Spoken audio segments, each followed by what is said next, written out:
Hello guys and welcome back to MS Tech Tutorials, and in today's video I'm going to be going over how to fix the locked games, as you can see. So basically, if you have a locked game, the reason why you have this is, let's just say you had an account where you game shared from and on your PS4 or PS5, whatever, but now that you've removed the account from your console, like as you can see, I only have one more account. I game shared all these accounts from another from another account.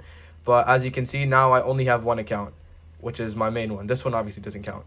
So if you remove the account that you game shared the games from your PS4, then all these games will be locked. All the games that you downloaded will be locked. And For Honor, I actually have, well, it's never mind. It's not locked, but I have it on disc, so yeah. But anyways, like Elden Ring, the Elder Scrolls Online, all these games, they're locked because I had a game shared from a friend, and his account was on my PS4, but now since he removed the account from my PS4, all these games will be locked. So if you want to play the games again, all you have to do is simply just get their account back into your console. And yeah, so that is it. Thank you guys for watching. Make sure to give the video a thumbs up, subscribe to the channel, and have a great day.